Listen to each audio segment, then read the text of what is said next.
கேரள ஆளுநராக இருக்கின்ற ஆளுநர் இன்று நமக்கு தமிழக ஆளுநராகவும் பொறுப்பேற்றிருக்கிறார். அந்த விழாவிற்கு சென்றுவிட்டு வந்திருக்கிறோம். இனிமேலாவது தமிழகத்தில் ஆளுநருக்கும் தமிழக அரசிற்கும் சுமூகமான ஒரு உறவு ஏற்பட வேண்டும் என்று நமது விருப்பத்தை நாம் இங்கே தெரிவித்துக் கொள்கிறோம். அதே மாதிரி இன்று தமிழகத்தில் ஒரு செயற்கையான தட்டுப்பாடு உருவாக்கப்பட்டு கொண்டிருக்கிறது. இதுதான் முந்தைய காங்கிரஸ் யுபி அரசாங்கத்துக்கும் மரியாதைக்குரிய பாரத பிரதமர் தலைமையில் உள்ள தேசிய ஜனநாயக கூட்டணி அரசாங்கத்திற்கும் உள்ள வேறுபாடு என்னன்னா, உலகம் முழுவதும் கச்சா எண்ணெய்க்கும் எரிவாயுக்கும் பெட்ரோல் டீசலுக்கும் பிரச்சனை இருக்கிறது. உலகம் முழுவதும் தடை இருக்கிறது. ஹர்மூஸ் என்ற ஜலசக்தி வழியாகத்தான் பெட்ரோல் டீசல் எரிவாயு ஏற்றி வருகின்ற கப்பல்கள் வர வேண்டும். அது அமெரிக்காவிற்கு ஈரான் தடை விதித்து விட்டது, இஸ்ரேலுக்கு தடை விதித்து விட்டது, ஐரோப்பிய நாடுகளுக்கு தடை விதித்து விட்டது. வளர்ந்த நாடுகள் என்று சொல்லுகின்ற எந்த நாடும் அதன் வழியாக தன் கப்பல்களை இயக்க முடியாது. அதனால் அந்த நாடுகளில் கடுமையான தட்டுப்பாடு. ஆனால் நமது வெளியுறவு கொள்கை எந்த அளவிற்கு மரியாதைக்குரிய பாரத பிரதமர் நட்புணர்வோடு கொடுத்து கொண்டிருக்கிறார் என்றால், மரியாதைக்குரிய வெளியுறவுத்துறை அமைச்சர் ஜெய்சங்கர் அவர்கள் 3 முறை ஈரான் வெளியுறவுத்துறை அமைச்சரோடு தொடர்பு கொண்டு பேசியதால் இந்திய கப்பல்களுக்கு மட்டும் அங்கே அனுமதி கொடுக்கப்பட்டிருக்கிறது. இன்னும் சொல்ல போனால் புஷ்கல், பரிமல் என்ற 2 கப்பல்கள் நம் தேசிய கொடியை ஏற்றிக்கொண்டு பட்டொளி வீசி இந்திய கப்பல்களில் தேசிய கொடி ஏற்றிய இந்திய கப்பல்களுக்கு மட்டுமே இங்கு அனுமதி அளித்திருப்பதனால் நமக்கு எந்த தட்டுப்பாடும் கிடையாது, கட்டுப்பாடும் கிடையாது. இது மரியாதைக்குரிய பாரத பிரதமரின் நல்லுணர்வோடு நட்புணர்வோடு ஏற்படுகிற, உலகமே போரில் பிரச்சனையாகி கொண்டிருக்கும் பொழுது இதில் வெட்கம் பட வேண்டியது என்ன என்றால், காங்கிரஸை சார்ந்த பாராளுமன்ற உறுப்பினர்கள் இன்னைக்கு மோடிஜி எங்கேஜி எல்பிஜி என்று பதாதைகளை பாராளுமன்றத்தில் தாங்கி இருக்கிறார்கள். ஒரு நாட்டை பற்றிய உண்மையான விவரங்களை கூட தெரியாமல், நாட்டு மக்களை பற்றிய உண்மையான விவரங்களை தெரியாமல், உலகத்தில் எவ்வளவு பிரச்சனைகளை இருக்கிறது என்பதை கூட சரியாக தெரிந்து கொள்ளாமல், தெரிந்தாலும் தெரிந்து கொள்ளாதே போல நடித்துக்கொண்டு மோடிஜி எங்கேஜி எல்பிஜி என்று கேட்டுக்கொண்டு இருக்கிறீர்கள். உங்களுக்கு வேணா அது கேள்வியா இருக்கலாம். ஆனால் மோடிஜி எல்பிஜி இங்கேஜின்னு காண்பித்து கொண்டு இருக்கிறார். எல்லார் வீட்லையும் இன்னைக்கு பதிவு செஞ்சால் 2.5 நாட்களுக்குள்ள எல்பிஜி கிடைக்கிறது. இது எல்லாமே உலகத்தில் உள்ள தடைகளையும் தாண்டி மரியாதைக்குரிய பாரத பிரதமர் கொடுத்து கொண்டு இருக்கிறார். அதே மாதிரி கச்சா எண்ணெயின் விலை பல மடங்கு உயர்ந்த பின்பும் நம்ம நாட்டில் ஏற்றப்படவில்லை.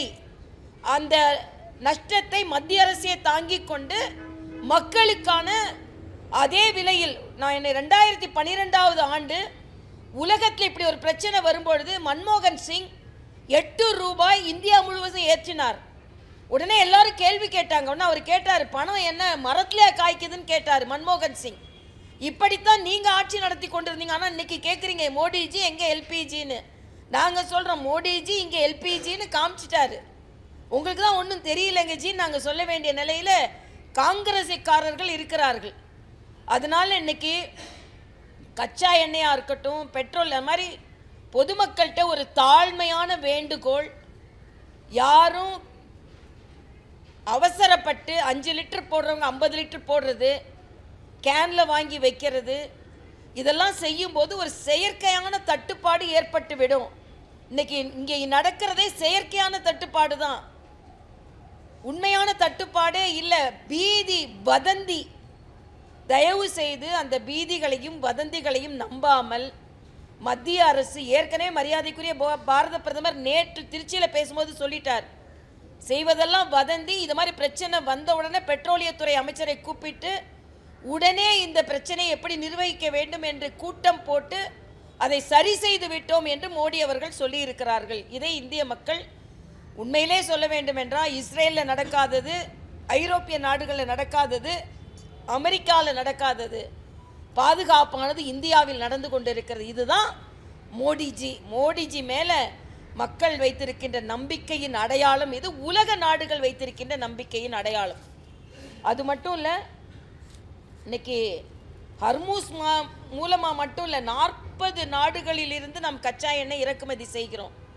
எல்லாத்துக்கும் மேலே ரஷ்யாவுக்கு கச்சா எண்ணெய் வாங்குவதற்கு நமக்கு யார் அமெரிக்கா அனுமதி கொடுத்தது அப்படின்னு கிண்டல் பேசினாங்க. நமக்கு அனுமதி கொடுக்கல, ரஷ்யா கொடுப்பதற்கு அனுமதி கொடுக்கப்பட்டது.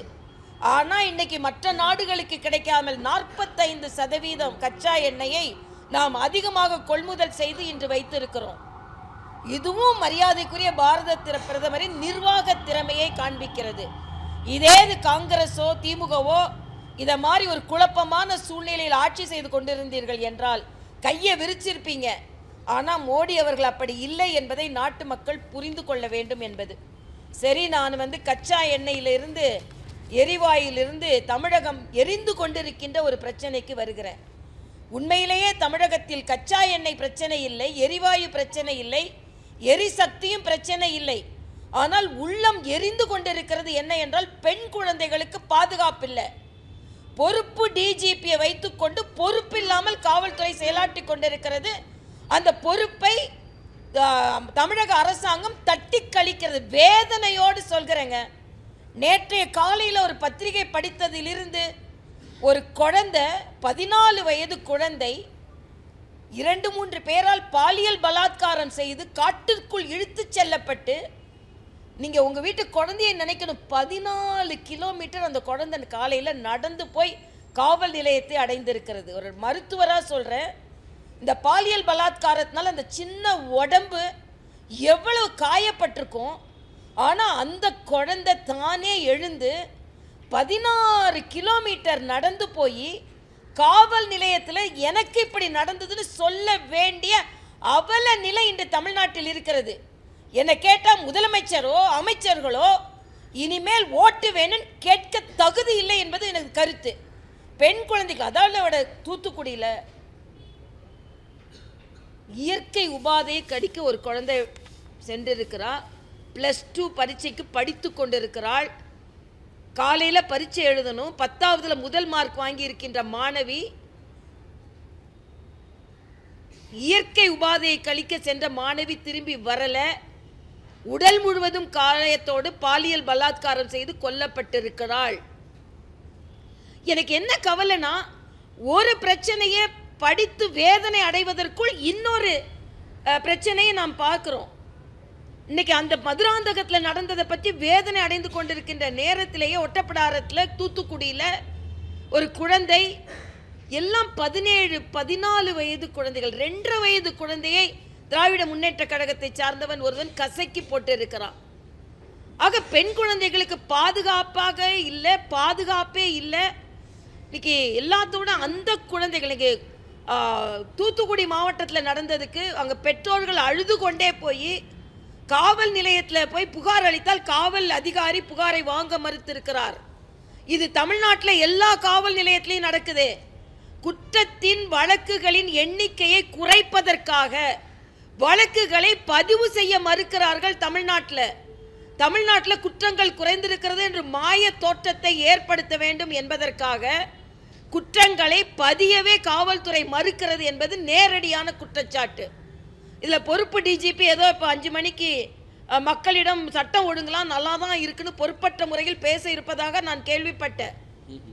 ஆனால் கேட்குறேன், ஒரு பொறுப்பு டிஜிபியை வைத்துக்கொண்டு ஒரு முழு நேர டிஜிபி கூட போட முடியாமல் ஒரு அரசாங்கம் எதுக்கு நடைபெறுகிறது என்று நான் கேட்கிறேன். எல்லா குற்றத்திற்கும் அதுதான் காரணம்.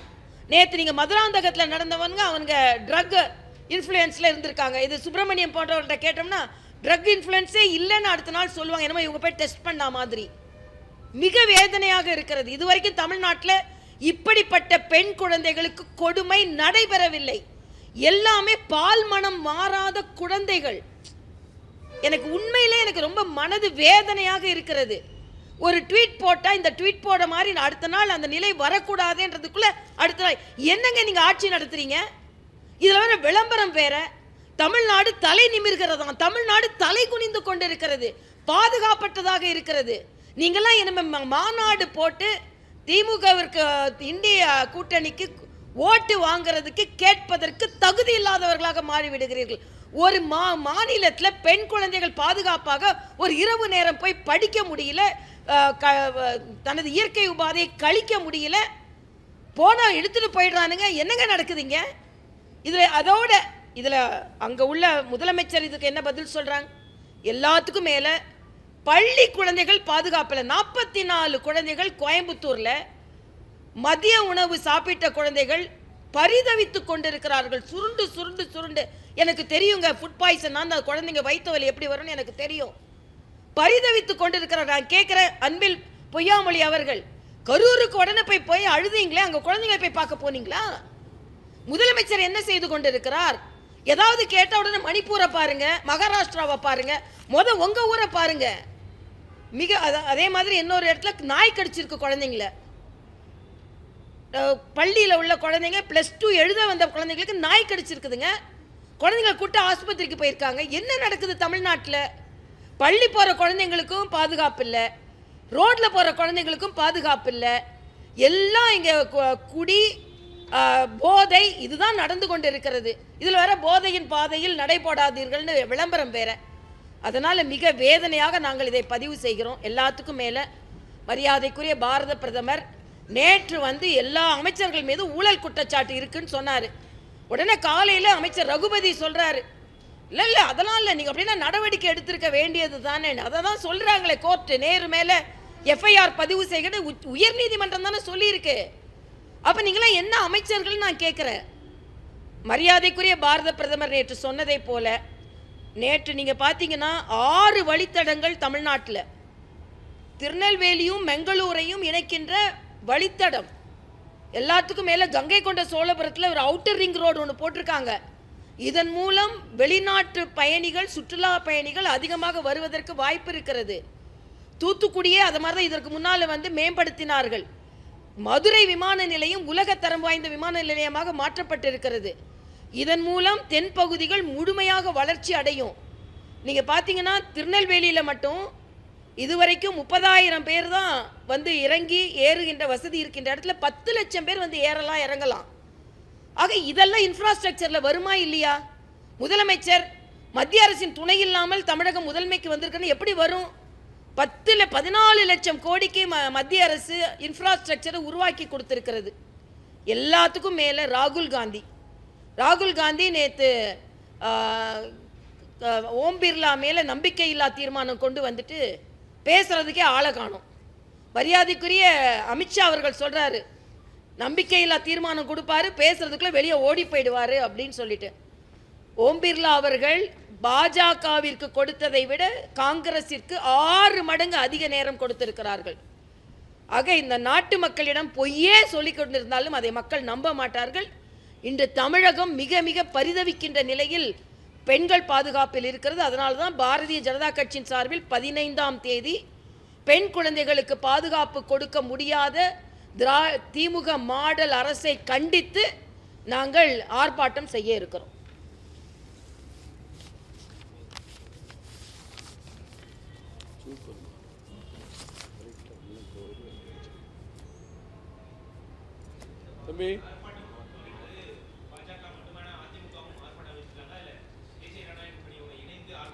பாரதிய ஜனதா கட்சி அறிவிச்சிருக்கிறோம், அதில் நாங்கள் அவர்களை அழைத்துக் கொள்வோம்.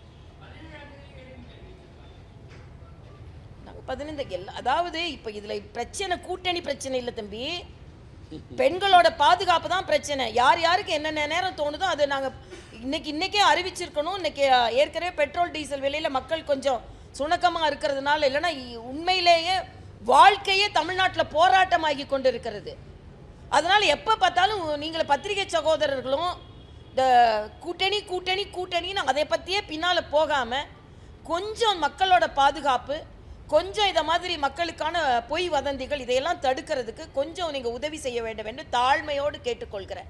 கூட்டணி கிடக்கட்டும். ஆனால் இது திமுக மாதிரி இருக்கு. இன்னைக்கு திமுகவுக்கு வேறு எதை பற்றியும் கவலை இல்லை. யாரானும் நிழலுக்கு அறிவாலயம் பக்கத்தில் ஒதுங்கினா உடனே கூட்டு போய் அவங்க தீர்மான கூட்டணி கையெழுத்து போடுறதுல தான் இருக்காங்க. அது ஒன்று தான் இவங்க குறிக்கோள். ஒரு வருடமாக தமிழக மக்கள் மீது அக்கறை இல்லை, தமிழக மக்கள் பாதுகாப்பு மீது அக்கறை இல்லை, பெண்கள் பாதுகாப்பு மீது அக்கறை இல்லை. எத்தனை பேரை கூட்டி கொண்டு வந்து நாங்கள் தேர்தலை சந்திப்போம், தேர்தல் தேர்தல் தேர்தல். அது உங்களுக்கு இப்போ கிடைக்க போகிறது இல்லை. நிச்சயமாக திமுக தோக்கு தான் போகுது, இண்டி கூட்டணி தோற்கத்தான் போகுது. ஏன்னா பெண்களுக்கு பாதுகாப்பு எந்த மாநிலத்தில் இல்லையோ அந்த மாநிலத்தில் அந்த ஆட்சி நிச்சயமாக வீட்டுக்கு தான் போக வேண்டும். அதனால தேர்தல் வருகிறது ஓகே, கூட்டணி வருகிறது ஓகே, எல்லாமே கூட்டணியை நோக்கி இல்லாமல் மக்களை பற்றி சிந்திக்க வேண்டும் என்பது எனது கருத்து.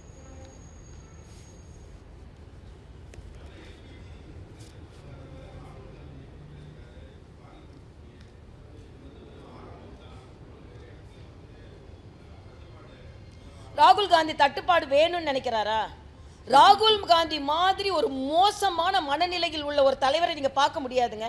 இன்னைக்கு ஹோட்டல்களுக்கு ஏன் கட்டுப்பாடு விதித்தார்கள் என்றால் மிக தெளிவாக மத்திய அரசு சொல்லியிருக்க, நான் இந்திய பெண்களுக்கு தாய்மார்களுக்கு ஒரு வேண்டுகோளை வைக்கிறேன். ஏன் ஹோட்டல்களில் எரிவாயை கட்டுப்படுத்தினோம் என்றால் என் தாய்மார்களுக்கான கேஸ் சிலிண்டர்கள் கிடைக்காமல் போய்விடக்கூடாது என்பதற்காக, வேற எதுக்காகவும் இல்லை. ஏன் ஹோட்டல்களில் உள்ள எரிவாயை கட்டுப்படுத்தினோம் என்றால் வீட்டில் உள்ள எரிவாயுக்கு கட்டுப்பாடு வந்துவிடக்கூடாது என்பதற்காக. ஏன்னா உலகம் முழுவதும் எரிந்து கொண்டிருக்கிறது. உலகம் எரிந்து கொண்டிருக்கும் பொழுது நம் சமையல் அறையில் அடுப்பங்கரை எரியாமல் இருக்க வேண்டும் என்பதற்காக நம் பாரத பிரதமர் ஏற்பட்ட முயற்சி இது. ராகுல் காந்தி இப்போ என்ன கனவு காண்றாருன்னா, இது கிடைக்கக்கூடாது, அது கிடைக்கக்கூடாது, உடனே மோடி மேலே ஒரு அவநம்பிக்கை வரணும், அதை எதிர்பார்த்திருக்கிறார். இல்லைன்னா ஒரு உலகமே பாராட்டி கொண்டிருக்கின்ற ஒரு ஏஐ மாநாட்டில் போய் அரை நிர்வாணமாக போய் காங்கிரஸை சார்ந்தவர்கள் போராட்டம் நடத்துவாங்களா? அதனால ராகுல் காந்தி இதை எதிர்பார்த்திருக்கிறார். ராகுல் காந்திக்கு இந்த நாட்டு மக்களுக்கு எல்லாம் கிடைக்கணும்னா எண்ணம் இல்லை, நாட்டு மக்கள் பாதுகாப்பாக இருக்க வேண்டும் என்ற எண்ணம் இல்லை. நாட்டு மக்களுக்கு சங்கடம் வரணும், அந்த சங்கடத்தை தூக்கி மோடி மேலே போடணும், அப்புறம் ஓட்டு பிச்சை வாங்கணுன்றதுக்காக தான். நீங்கள் இதெல்லாம் செஞ்சீங்கன்னா நிச்சயமாக மக்கள் அதை ஒத்துக்கொள்ள மாட்டார்கள். மோடி அவர்கள் கரோனா நேரத்தில் எப்படி வேலை செஞ்சார்னு எனக்கு தெரியுங்க. நான் அட்மினிஸ்ட்ரேஷனில் இருந்தேன். இரவு பகல் தூங்காமல் இந்த நாட்டு மக்களை பாதுகாப்பதில் அவர் பணியாற்றினார். அதே மாதிரி தான் இன்றைக்கி பணியாற்றி கொண்டிருக்கிறார். காங்கிரஸ் மாதிரி இல்லை எமர்ஜென்சி கொண்டு வந்து எல்லார் கழுத்தையும் நெரிக்கிறதுக்கு.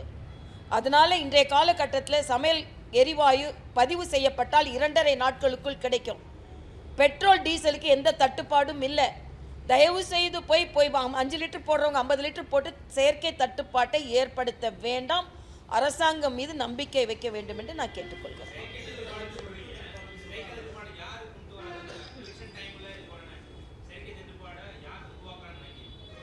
இல்லப்பா, பயத்துல போய் அதிகமா போற்றக்கூடாது. இல்ல கொடுத்துருக்காங்களே தமிழ மத்திய அரசு. நேற்றே மத்திய அரசிடமிருந்து ஒரு செய்தி குறிப்பு வந்திருக்கிறது. பெட்ரோல் துறை அமைச்சரோடு நாங்கள் பேசி கொண்டிருக்கிறோம், யாருக்கும் எந்த தட்டுப்பாடும் இல்லை என்று. அதே மாதிரி ஏன் கேஸை பொது இடங்களில் உள்ள கேஸை ஏன் கட்டுப்படுத்துகிறோன்னா வீட்டில் உள்ள கேஸ் தட்டுப்பாடு வந்துவிடக்கூடாது என்பதற்காக. அதே மாதிரி பதிவு செஞ்சால் 2.5 நாளில். நம்ம பத்திரிகை சகோதரர்கள் என்ன சொல்லணும்னா, வேண்டிய அளவு இருக்கிறது. ஏன் தமிழக அரசை கூட அரசாங்க அலுவலகத்திற்கு வேண்டிய கச்சா எண்ணெயும் எல்லாமே இருக்குன்னு தான் சொல்லியிருக்காங்க.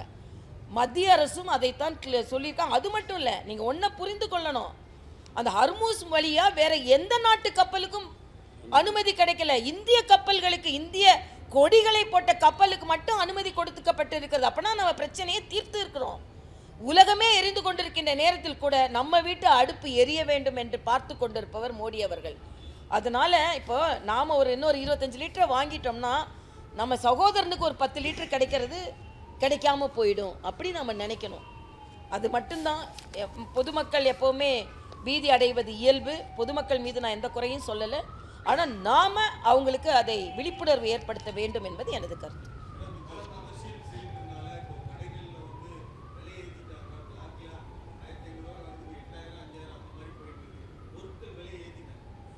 இல்லை, அது பொருட்கள் விலை ஏற்ற அது அவங்கவுங்க வியாபாரத்துக்கு செய்வது. அரசாங்கம் முதல்ல நம்ம ஒன்றை புரிந்து கொள்ள வேண்டுங்க, இது உள்நாட்டு பிரச்சனை அல்ல, உலக பிரச்சனை.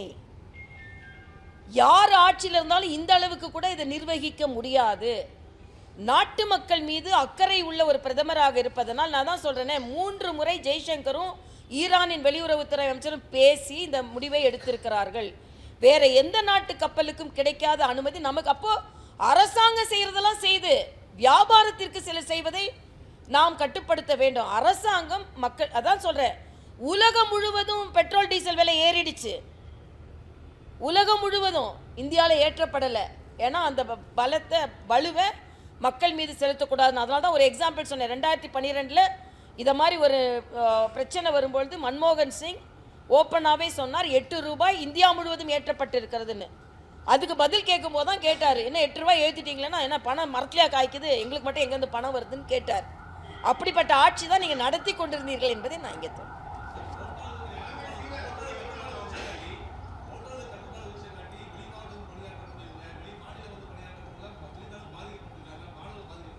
அது உலகம், அதாவது நம்ம வீடு பாதிக்கப்படக்கூடாது இல்லையே. அப்புறம் இப்போ எல்லா பிரச்சனைகளையும் தீர்த்து கொண்டு தானே இருக்கிறாங்க. இப்போ ஒரு இடத்துல பிரச்சனைன்னு வரும்போது, உலகத்தில் பிரச்சனைன்னு வரும்போது ஏதாவது ஒரு பேலன்ஸ் பண்ணணுமா வேண்டாமா?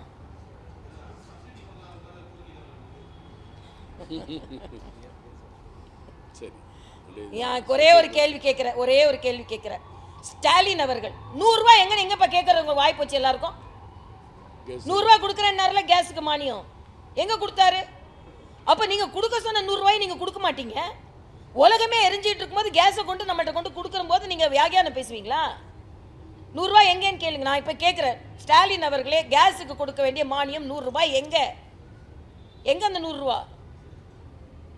பதில் சொல்ல முடியாது. ஏன்னா 200 ரூபா கொடுத்து எழுத வைப்பாங்க. நான் எங்கே 100 ரூபான்னு கேட்டால் 200 ரூபா யூபிஸ், 100 ரூபா எங்கேன்னு இவர்கள் கேட்டார்கள். இவர்கள் சுட்டத்தலை பரட்டத்தலை கேட்கறதுக்கு உனக்கு உரிமை இருக்கான்லாம் எழுதுவாங்க. அதை பற்றி கவலை இல்லை. ஆனால் ஆமாம், அது வந்து ஈரான் போகிறதான் கேட்கணும். ஆனால் சீராகிவிடும். நம்ம நாட்டுக்கு பிரச்சனை இல்லைன்னா நான் நேற்று சொன்னேனே, இந்த கப்பல்கள் நம்ம ஹர்மூஸை நம்ம கப்பல்கள் தாண்டி வந்து விட்டது. அதனால் சீராகி கொண்டு இருக்கிறது என்று சொல்லிட்டாங்க. அதனால் நம்ம நாட்டில் பிரச்சனை இல்லை. குறிப்பாக இந்திய நாட்டுக்கு தான் பிரச்சனை இல்லை. ஏற்கனவே ஐரோப்பிய கப்பல்களை, இஸ்ரேல் கப்பல்களை, அமெரிக்க கப்பல்களை அவர்களை விடலை. நம்ம கப்பல்களை மட்டும்தான் விட்டுருக்காங்க. இன்னொன்று, இந்திய மாலுமி ஓட்டிய கப்பல் ஒன்று எண்ணெயோட இப்போ கொஞ்ச நேரத்துக்கு முன்னால் மும்பை துறைமுகத்துக்கு வந்துருச்சு. அதனால் அப்பவும் பிரச்சனை நமக்கு தீர்ந்துருச்சு.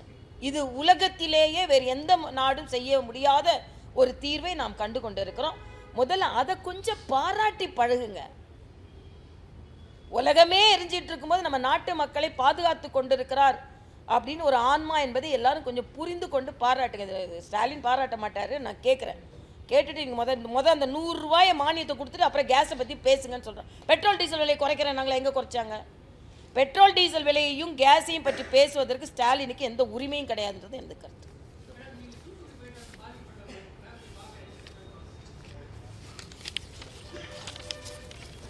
நான் மனது வேதனையாக இருக்குது. நான் தூத்துக்குடி போவே எல்லா வீட்டுக்கும் நான் போக தான் செய்ய, எல்லா வீடும் தான் தமிழ்நாட்டில். தான் சொன்னேன், ட்விட்டர் போட்டு முடிக்கிறதுக்குள்ள இன்னொரு ட்விட்டர் பிரச்சனை வந்துடுது, ஒரு அறிக்கை கொடுக்கல இன்னொரு அறிக்கை விட்டுருந்துருது. அதனால் எல்லாரோட வீட்டு பெண்கள் கூட நாங்கள் நின்று கொண்டு தான் இருக்கிறோம். அரசாங்கம் தான் அவங்கள கைவிட்டு கொண்டு இருக்கிறது. எனக்கு உண்மையிலே அந்த படத்தெல்லாம் பார்த்தீங்கன்னால நிஜமாக எனக்கு அந்த ஒரு குழந்தையோட அந்த காலையில் +2க்கு படிச்சுட்டு இருக்குதுங்க. அந்த குழந்தை 10ஆவதுல முதல் மார்க் வாங்கியிருக்குது. படிச்சுட்டு இருக்கிற குழந்தை இயற்கை பாதை போக முடியல, அவனை பிடிச்சி இழுத்துட்டு போகிறானுங்கன்னா என்னங்க நடக்குது தமிழ்நாட்டில்? என்னொன்று சொல்கிறாங்க, சில திருச்சியில் அவங்க மாநாடு நடக்கும்போது பல காவல் நிலையங்களில் காவல்துறை அதிகாரிகள் இல்லை, ஏன்னா எல்லாரும் திருச்சிக்கு போயிட்டாங்க அப்படின்னு. அதனால் மிக மிக மோசமான நிலை தமிழகத்தில் நடந்து கொண்டிருக்கு. இல்லை, திருச்சியில் வேற முதலமைச்சர் சொன்னார், திருச்சி பல திருப்பங்களை கொடுக்கும். ஆமாம், திருச்சி பல திருப்பங்களை கொடுக்கும். நீங்கள் எங்களோட பிரதமரும் திருச்சியில் வந்தான் பேசியிருக்கிறாரு. நிச்சயமாக மாற்றத்தை கொடுக்கும், ஆட்சி மாற்றம் ஏற்படும்.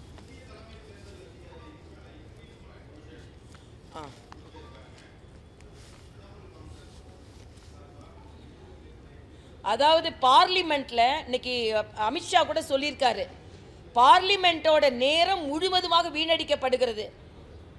ஓம் பிர்லா மேலே இம்பீச்மெண்ட் மோஷன், சுவாமிநாதன் அவர் மேலே இம்பீச்மெண்ட் மோஷன், இன்னைக்கு வந்து தேர்தல் அதிகாரி மேலே இம்பீச்மெண்ட் மோஷன். என்னங்க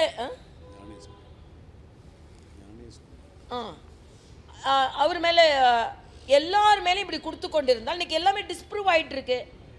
ராகுல் காந்தி என்ன சொன்னார்? ஓட்டு திருட்டுன்னு சொன்னார். அப்புறம் இன்னைக்கு தேர்தல் அதிகாரி மேலே கொடுத்தா, நீங்கள் பீகாரில் 84 லட்சம் நீக்கிட்டாங்க அப்படின்னு சொன்னீங்க. ஒருத்தர் கூட கம்ப்ளைண்ட் பண்ணல. இங்கே தமிழ்நாட்டில் மட்டும் என்னங்க நடந்தது? எஸ்ஐஆர் போட்ட உடனே முதலமைச்சர் சொன்னார், சிறுபான்மை ஓட்டெல்லாம் எடுத்துருவாங்க, பண்டிகை நடக்குது, இப்போ என்ன பண்ணுவீங்க? இன்னைக்கு யாருமே எல்லாரும் இன்னைக்கு தேர்தல் அதிகாரி என்ன சொல்லியிருக்கிறாரு? தகுதி வாய்ந்த யாரோட ஓட்டும் நீக்கப்பட்டிருக்க முடியாது என்று சொல்லியிருக்கிறார். பப்ளிக் டொமைனில் இருக்குல்ல.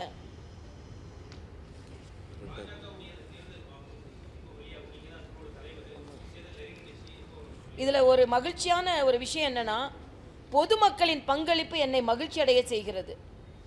13,800 பேர் மிஸ்ட் கால் மூலமாக எங்களை பதிவு செய்திருக்கிறாங்க. இன்னொன்று, ஒவ்வொரு 38 மாவட்டங்களிலும் ஒவ்வொரு பெட்டியிலையும் 500லிருந்து 1000 சஜஷன்ஸ் வந்திருக்குதுங்க. மிக மகிழ்ச்சியாக இருக்கிறது. ஏன்னா பொதுமக்கள் அந்த அளவிற்கு வந்து எழுதி போடுவாங்க நாங்கள் கூட நினைக்கவே இல்லை. அதனால் அது எல்லாமே நாங்கள் பிரித்து அவங்க போட்டாங்க. அது கவனிக்கல இல்லைங்க. உண்மையிலே இந்த எங்கள் தேர்தல் குழுவை நான் பாராட்டுறேன். உட்கார்ந்து பிரித்து பார்த்து அதை எழுதி கொண்டு இருக்கிறார்கள். அதனால் நிச்சயமாக ஒரு வாரத்துக்குள்ளே எங்களோட தேர்தல் அறிக்கை தயாராகிவிடும்.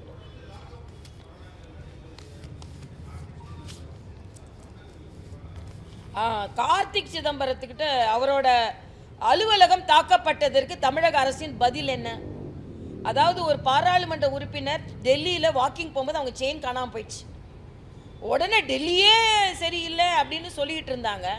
ஆனால் இன்னைக்கு அவங்களோட கூட பணி செய்து கொண்டிருக்கின்ற ஒரு பாராளுமன்ற உறுப்பினரோட இடம் தாக்கப்பட்டிருக்கிறது.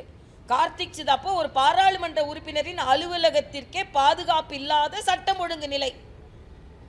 அலுவலகத்துக்கும் பாதுகாப்பு இல்லை, பெண் குழந்தைகளுக்கும் பாதுகாப்பு இல்லை. அப்புறம் என்ன நீங்கள் சொல்கிறீங்க? இது ஒருவேளை ஒரு எம்பியோட அலுவலகம் வட இந்தியாவில் தாக்கப்பட்டிருந்தா உடனே இவங்கெல்லாம் நோ கான்ஃபிடன்ஸ் மோஷன் கொண்டு வருவாங்களா இல்லையா? பெண்களுக்கு பார்லிமெண்ட் உறுப்பினர்களுக்கு பாதுகாப்பு இல்லைன்னு கொண்டு வாங்க. 40 பேரும் போய் பார்லிமெண்ட் உறுப்பினர்களுக்கு பாதுகாப்பு இல்லைன்னு நம்பிக்கையில்லா தீர்மானம் கொடுங்க பார்லிமெண்ட்டில் போய். இப்போ தமிழ்நாட்டில் எது நடந்தாலும் ஒன்றும் பிரச்சனை இல்லை உங்களுக்கு. கார்த்திக் சிதம்பரமே அந்த தனது அவநம்பிக்கையை தமிழ்நாட்டில் என்னோட அலுவலகத்துக்கே பாதுகாப்பு இல்லை என்பதை தெரிவிக்க வேண்டும் என்பது எனது கருத்து. லாக்அப் மரணங்கள், லாக்அப் மரணங்களை நம்ம ஒத்துக்கலைங்க. நான் சாத்தான் குளத்தில் நடந்த ஒரு லாக்அப் மரணத்துக்கு இவங்க எல்லாரும் போய் எவ்வளோ பிரச்சனை பண்ணாங்க. ஆனால் இன்னைக்கு அந்த அஜித் குமாரோட லாக்அப் மரணம் பிரச்சனை தீர்றதுக்குள்ள இப்போ ஒரு தம்பியை லாக்அப்பில் தவறு செஞ்சிருக்காரு. அவங்க அப்பா சொல்கிறாரு, தவறு செஞ்சிருந்தா அரசாங்கம் என் பையனை தூக்கில் கூட போடட்டுங்க, ஆனால் காவல்துறை காலை ஒடிச்சு உயிரை வாங்குவது எந்த விதத்தில் நியாயம் என்று கேட்டிருக்கிறார். ஆக தமிழ்நாட்டில் லாக்அப் மரணங்கள், ஒரு லாக்அப் மரணத்திற்கு ஆட்சி மாற்றம் வேண்டும் என்று சொன்ன திமுக இன்னைக்கு லாக்அப் மரணங்கள் 22 லாக்அப் மரணங்கள் நடந்திருக்குதுங்க. 22 லாக்அப் மரணங்கள். என்ன சொல்றாங்க திமுக இதுக்கு?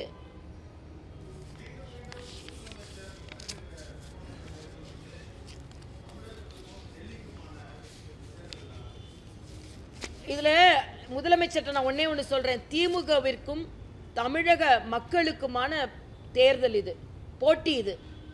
தமிழக மக்கள் திமுகவை தோற்கடிக்க, டெல்லியெல்லாம் கிடையாதுங்க. இங்க தமிழக பெண்களுக்கும் திமுகவுக்கும் நடக்கின்ற இது போருங்க. தமிழக பெண்கள் திமுகவை தோற்கடிப்பாங்க. பாதுகாப்பு கொடுப்பீங்க, 5000 கொடுக்குறேன்னு சொல்லிட்டு அவங்கள பாதுகாப்பாற்ற தன்மை 2-3 நாட்களில் நடந்த இந்த பெண் குழந்தைகளுக்கான கொடூரம் தமிழக மக்களுக்கும் திமுகவுக்கும் நடக்கின்ற போருங்க இது. தமிழக மக்களுக்கும் திமுகவுக்கும் நடக்கின்ற தேர்தல் இது. தமிழக மக்கள் திமுகவை தோற்கடிப்பார்கள். இதில் வேற டெல்லி, மும்பை, மகாராஷ்டிரா, மணிப்பூர்னு போயிடுவாங்க. இப்போ நான் சொல்றேன், பெண் குழந்தைகளின் இந்த பரிதவிப்பு நிச்சயமா இந்த அரசாங்கத்தை இருக்க விடாது என்பது எனது கருத்து.